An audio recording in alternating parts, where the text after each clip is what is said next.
I never imagined I'd find myself on an alien planet, captured by the enemy. My name is Jack Thompson, a soldier in the intergalactic war. This is my story of survival, resilience, and ultimate triumph against Commander Krax, an arrogant and cruel alien leader. The day of my capture began like any other. Our unit was deployed to Xionia, a remote planet at the edge of known space. We were on a reconnaissance mission, scouting for enemy activity. The terrain was harsh with rocky landscapes and an eerie red sky. We moved cautiously, aware that the enemy could be lurking around any corner. As we advanced, the ground suddenly shook. An explosion erupted behind us, throwing dust and debris into the air. We were ambushed. Alien soldiers, taller and stronger than any human, surrounded us. They had greenish skin, piercing eyes, and a menacing presence. We fought back, but their numbers were overwhelming. In the chaos, I was hit by a stun blast and fell to the ground, unable to move. As my vision blurred, I saw my comrades either dead or captured. The alien soldiers approached, their leader stepping forward. It was Commander Krax, notorious for his cruelty and disdain for humans. "Look at you, human," Krax sneered, standing over me. "So weak and pathetic. Do you really think you stand a chance against us?" Gritted my teeth, refusing to show fear. "You underestimate us, Krax. We've been through worse and come out stronger." Krax laughed. A cold, mocking sound. "Stronger? Don't make me laugh. Your kind is nothing compared to us." His words stung, but they only fueled my resolve. I remembered my tough upbringing on Earth, the struggles that shaped me into a soldier. My father's stern words echoed in my mind, reminding me of the resilience and strength that adversity had instilled in me. As Krax and his soldiers led me to their camp, I observed everything around me. The alien technology was advanced, their structures imposing. They took me to a prison cell, dark and damp, and threw me inside. The cell door slammed shut with a metallic clang, and I was left alone in the dim light. Days turned into weeks. The alien guards brought me meager rations and occasionally taunted me, but I remained silent, biding my time. I listened to their conversations, learning about their technology and culture. I watched their routines, noting any weaknesses or opportunities. One day, an alien guard, curious about my silence, approached my cell. "Why are you always so quiet, human? Are you planning something?" I smirked, looking him in the eye. "Just thinking about how you're all underestimating me." The guard laughed. A grating sound. "Good luck with that. You'll never outsmart Commander Krax." As the guard walked away, I knew I had to be careful, but the more I learned, the more confident I became in my plan. It was time to turn the tables.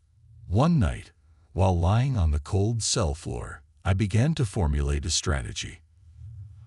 I would use their arrogance against them. They thought I was weak, but that was their mistake. I knew I couldn't do it alone, so I started reaching out to other human prisoners, sharing my knowledge and rallying them for a counterstrike. During our secret meetings, I could see the hope rekindling in their eyes. "Jack, are you sure about this? It's risky," one of the prisoners whispered. "Trust me," I replied with determination. "They think we're defeated, but we're just getting started. We need to strike when they least expect it." Another prisoner, visibly nervous, asked, "What's the plan?" "We'll use their own technology against them," I explained. "I've learned enough about their systems to cause a distraction and take control. Krax will never see it coming." As we continued our secret preparations, the anticipation grew. We knew the risks, but we were driven by a shared desire to prove our strength and reclaim our freedom. The day of the plan arrived. My heart pounded as we executed the plan flawlessly. We created chaos in the alien camp, using their own technology to our advantage. The alien soldiers were caught off guard, scrambling to respond to the unexpected attack. In the midst of the chaos, I confronted Krax, his face contorted with fury as he realized what was happening. What's happening? How did they? I smirked, enjoying the look of surprise on his face. Surprise, Krax. You underestimated us, and now you're paying the price. The counterstrike was intense. We fought with everything we had, driven by the desire to prove our strength and reclaim our freedom. The alien soldiers, caught off guard, struggled to regain control. I led our forces with determination, my mind focused on the goal of defeating Krax. Amidst the battle, I saw Krax, his face twisted with anger and desperation. He charged at me, his eyes blazing with fury. You think you can defeat me, human? I stood my ground, meeting his gaze with unwavering resolve. This isn't just about defeating you, Krax. It's about showing you that humans are not to be underestimated. With a final strategic move, we overpowered Krax and his forces, securing our victory. It was a testament to human adaptability and perseverance. As we stood amidst the wreckage of the alien camp, I turned to my fellow prisoners, now free and victorious. We did it, I said, my voice filled with pride. We showed them what we're made of. Our journey wasn't just about survival. It was about proving that the human spirit is indomitable, no matter the odds. And that's a lesson Commander Krax won't soon forget. The day of our counterstrike had arrived, and the tension in the air was palpable. We were ready to turn the tide against our captors. The other human prisoners and I had meticulously planned every detail, using the knowledge I had gathered during my captivity. Now, it was time to put our plan into action. Our first task was to create a distraction that would draw the alien guards away from the central command center. We had noticed that the guards rotated shifts at precise intervals, and we planned to exploit this routine. As the guard shift changed, we would trigger a series of explosions in the storage area, causing enough chaos to divert their attention. As we gathered in the dim light of our prison cell, I looked around at the faces of my fellow prisoners. Determination and fear mingled in their expressions, but we were united by a common goal. Remember, I said, keeping my voice low but firm, we need to stay focused, stick to the plan, and we'll get through this. One of the prisoners, Sam, nodded. We trust you, Jack. We've come this far because of you. I nodded back, feeling the weight of their trust. Let's move out. We moved through the shadows, making our way to the storage area. The alien technology was both advanced and surprisingly familiar, and I had spent countless hours studying their systems. As we approached, I gestured for everyone to take their positions. Sam, you're on the explosives, I whispered. Make sure the timing is perfect. Sam gave a quick nod and began setting the charges. We waited in tense silence, every second stretching out as the minutes ticked by. Finally, the first explosion rocked the camp, followed by a series of smaller blasts. The guards immediately scrambled, shouting orders and rushing to contain the fire. Now, I hissed, and we moved swiftly toward the command center. The command center was heavily guarded, but with most of the aliens distracted by the explosions, we faced less resistance than we had anticipated. We took out the remaining guards quickly and efficiently. I had taught the prisoners everything I knew about combat, and they executed their moves with precision. Once inside, we barricaded the doors and took control of the main control panel. The alien technology was complex, but I had studied it enough to know how to disable their defenses and disrupt their communication channels. As I worked on the panel, another prisoner, Sarah, kept watch. Jack, hurry, she urged, her voice tense. I'm on it, I replied, my fingers flying over the controls. Just a few more seconds. Finally, the screen flashed, indicating that the defenses were down and the communication channels were jammed. Turn to the others. It's done. We're in control. Cheers erupted from the group, But we knew the fight wasn't over yet. We had to secure our position and prepare for the inevitable counterattack. Turned to Sam and Sarah. We need to fortify our defenses and be ready for Krax's response.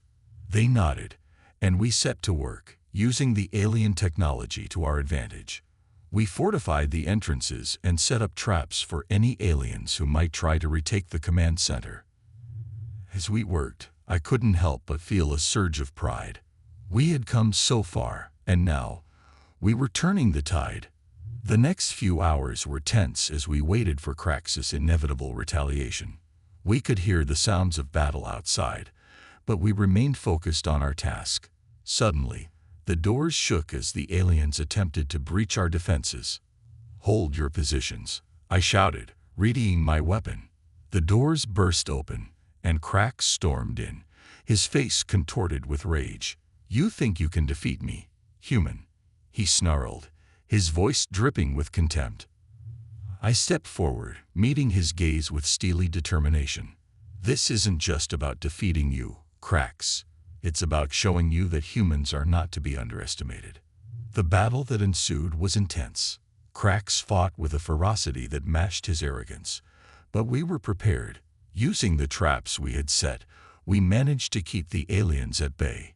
The fight was brutal, but we fought with everything we had, driven by the desire to prove our strength and reclaim our freedom. As the battle raged on, I found myself face to face with Krax. His eyes blazed with fury as he lunged at me, but I sidestepped his attack and struck back with precision. Our fight was a clash of strength and strategy, each move calculated and deliberate. "You can't win, human," Krax roared, his voice filled with desperation. "We already have," I replied, my voice calm and steady. "Your arrogance was your downfall." With a final decisive move, I disarmed Krax and knocked him to the ground. He lay there, defeated, his eyes wide with shock. The other aliens, seeing their leader fallen, began to retreat. The battle was over. As we stood amidst the wreckage of the alien camp, a sense of triumph washed over me. We had done it. We had proven our strength and reclaimed our freedom. I turned to my fellow prisoners, now free and victorious. "We did it," I said, my voice filled with pride. "We showed them what we're made of." The cheers that erupted were deafening, a testament to our resilience and determination. Our journey wasn't just about survival. It was about proving that the human spirit is indomitable, no matter the odds. And that's a lesson Commander Krax won't soon forget. We began to secure our position, ensuring that we could hold the command center until reinforcements arrived. The alien technology, once a symbol of our captivity, now served as a tool for our liberation. We used it to communicate with our forces, calling for backup and relaying our success. As we settled into our new roles, I took a moment to reflect on our journey. We had faced unimaginable odds, but we had emerged victorious. Our strength and resilience had carried us through, proving that humans were not to be underestimated. Sarah approached, a smile on her face. "Jack, we did it. We really did it." I smiled back, feeling a sense of accomplishment. "Yes, we did. And this is just the beginning." As we worked to secure our position, the reality of our situation began to sink in. We were no longer prisoners. We were victors. The alien camp, once a place of fear and oppression, was now under our control. We had turned the tide of the war, and our victory was a testament to the strength of the human spirit. Over the next few days, we fortified our defenses and prepared for the arrival of our reinforcements. The alien technology, once a symbol of our captivity, now served as a tool for our liberation. We used it to communicate with our forces, calling for backup and relaying our success. As we settled into our new roles, I took a moment to reflect on our journey. We had faced unimaginable odds, but we had emerged victorious. Our strength and resilience had carried us through, proving that humans were not to be underestimated. In the days that followed, our reinforcements arrived, and we began the process of consolidating our victory. The alien forces, demoralized by the defeat of their leader, offered little resistance. We took control of the planet, ensuring that Sionia would no longer be a place of fear and oppression. As we celebrated our victory, I couldn't help but think about the journey that had brought us here. We had faced unimaginable odds, but we had emerged victorious. Our strength and resilience had carried us through, proving that humans were not to be underestimated. Our victory was not just a testament to our strength as soldiers, but to our strength as a species. We had shown the galaxy that humans were capable of great things, that we could overcome any obstacle and emerge victorious. As I looked around at the faces of my fellow soldiers, I felt a sense of pride and accomplishment. We had come so far, and we had achieved so much. Our journey was far from over, but I knew that we were ready for whatever challenges lay ahead. We had proven our strength, and we had shown the galaxy that humans were not to be underestimated. And as we looked to the future, I knew that we would continue to fight, to persevere, and to prove our worth. Our victory on Sionia was just the beginning. The galaxy would come to know and respect the strength of humanity. We had shown them what we were capable of, and there was no turning back. The human spirit was indomitable, and our journey was far from over.